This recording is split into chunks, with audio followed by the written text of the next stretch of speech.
কিছু বিষয় আমাদের প্রত্যেকের মধ্যেই আছে সমস্যা, যেটা হলো যে ক্রিয়াপদ। ক্রিয়াপদে আমাদের সমস্যা আছে। কি? করতাছি, যাইতেছি, খাইতেছি। এই যে করতাছি বা করতেছি, যাইতেছি, খাইতেছি, হ্যাঁ, এই এই এগুলো কেটে দিতে হবে সব। করছি, যাচ্ছি, খাচ্ছি, ঠিক আছে? চ এবং ছ শব্দের যে সমস্যা, হোঁচট ধরেন, হোঁচট বলতে হবে। ছ গাছ বললাম আমি, গাছ বলতে হবে। করতেছি বলবেন না, করছি। খাইতেছি বলবেন না, খাচ্ছি। যাইতেছি বলবেন না, যাচ্ছি। এটা আগে মানসিকভাবে আপনি এর ভেতরে মানসিকভাবে আপনি জায়গা করে দেন যে আমি এটা বলবো না, ক্রিয়াপদগুলো আমি সহজভাবে বলবো। ধরেন আপনি একটা শব্দ বললেন যে আমি করে ফেলেছি, করে ফেলেছি, আমি করে ফেলেছি। আচ্ছা, এটা কি কোনো দরকার আছে? আমি করেছি, ফেলেছি শব্দটার কি কোনো দরকার আছে? দরকার নাই। কিন্তু আমি করে ফেলেছি। আমি আপনাকে জিজ্ঞেস করা হলো যে আপনি খেয়েছেন, আপনি বললেন যে আমি ভাত খেয়েছি। ভাতও দরকার নেই, আমি খেয়েছি। এই যে কিছু কিছু শব্দ আপনাকে কাটতে হবে এবং আপনাকে সবসময় সতর্ক থাকতে হবে যে আমি বলবো না। আরেকটা সমস্যা হচ্ছে নিউজ রিপোর্টার হন বা আপনি প্রেজেন্টার হন, আরেকটা সমস্যা হচ্ছে যে চ। এটা একটা বড় সমস্যা, চ এবং ছ। যে আপনি মাছ, এখন আপনি বললেন মাছ। গেছিলাম বললেন আপনি, হ্যাঁ। আমরা গিয়েছি শব্দটাকে শর্ট করার জন্য গেছিলাম বলি না, গিয়েছিলাম। এটাকে শর্ট করার জন্য আমরা বলি গেছিলাম। গেছি বলতে পারেন, কিন্তু গিয়েছি বলাই হচ্ছে উত্তম। এই যে ছয়ের ব্যবহার, চয়ের ব্যবহার, এই দুটোই হচ্ছে আমাদের অধিকাংশ ক্ষেত্রে ভুল। ছ এবং চ, এই দুটোকে ঠিক করে নিতে হবে। যদি না পারেন বারবার উচ্চারণ করতে হবে, বারবার চেষ্টা করতে হবে। চ, ছিপখান তিনদার, তিনজন মাল্লা, চৌপর দিনভর দেয় দূর পাল্লা। ছ, এই যে ছ, চাচা চেঁচায়, চাচি চা, চাচা চাচায়, চাচি চেঁচায়। চাচা চাচা, বাস চাচ্ছে, আচাছা বাস চাচ্ছে না। কতগুলো শব্দ না, একটু কিন্তু জটিল, একটু জটিল। তো এইটা যখন আপনি বারবার বলবেন, উচ্চারণ করবেন, তখন শুদ্ধ হয়ে যাবে। তখন এটা এটা আসলে আপনি জানেন শব্দের উচ্চারণটা, কিন্তু কেন ভুল হয়? অভ্যস্ত না। এই যে জিহ্বাটা, জিহ্বা না, কিন্তু শব্দটা জিহ্বা, জিহ্বা। আপনার শিখুন, সুন্দর করে বলার চেষ্টা করুন, যেটা শুদ্ধ শব্দ বলবেন। সমস্যা কি?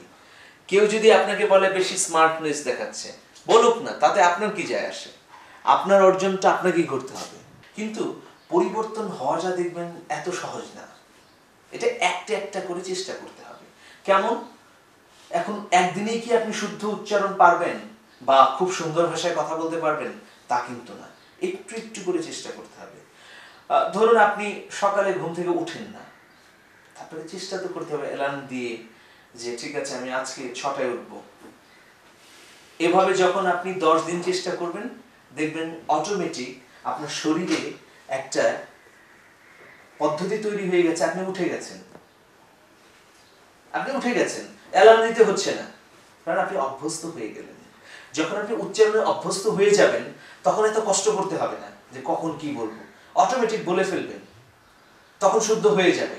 কিন্তু এর আগে নিজের মধ্যে এটাকে গেঁথে নেওয়ার জন্য চেষ্টাটা করতে হবে যে আমি ক্রিয়াপদ বলবোই না, কর্তাছি আমি বলবো না।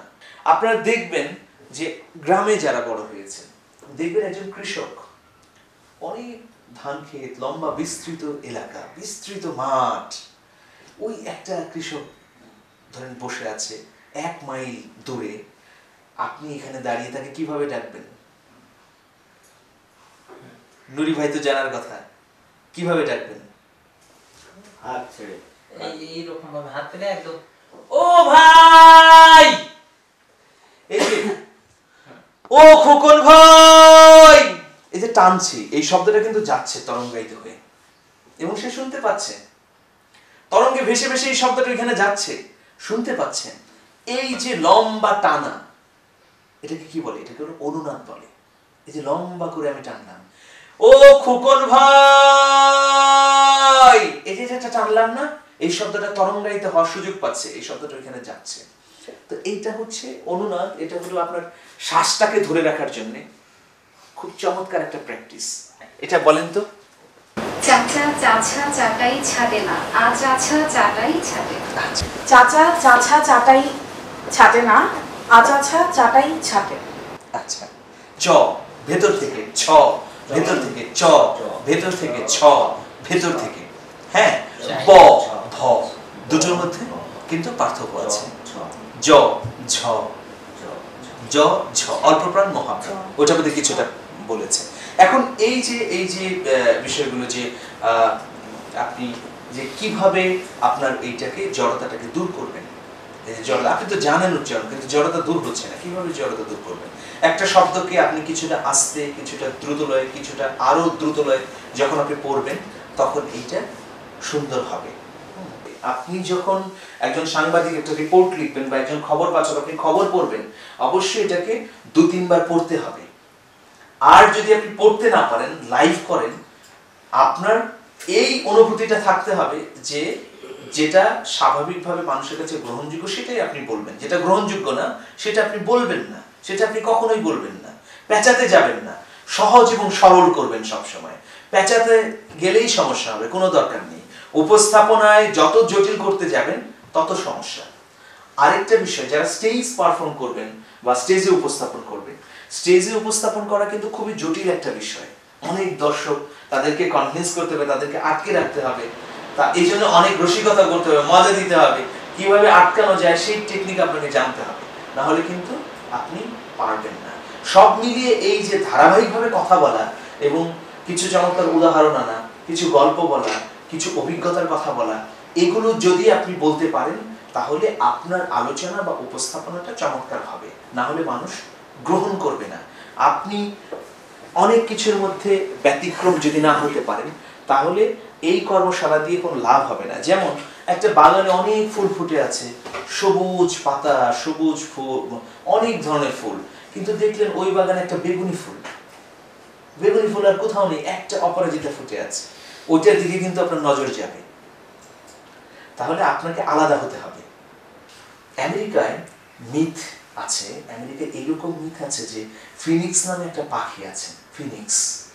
এই ফিনিক্স পাখিটা এইরকম যে আপনার এটা আকাশে উড়তে থাকে, এটা কখনো মাটিতে নামে না, আকাশেই শুধু উড়ে। এটা একটা মিথ, এটা একটা পৌরাণিক গল্প। যেমন আকাশে এই পাখিটা উড়তে থাকে, উড়তে উড়তে এটার, এই পাখিটার একটা স্বপ্ন হচ্ছে আকাশ স্পর্শ করবে, আকাশের সীমানা, সর্বশেষ সীমানা স্পর্শ করবে। তো উড়তে উড়তে উড়তে যখন তার পাখা ক্লান্ত হয়ে যায়, তখন আগুন ধরে যায় পাখায়। তারপরে কি হয়, এই পাখাটা পুড়ে যায় এবং সেই পাখিটাই পুড়ে যায়।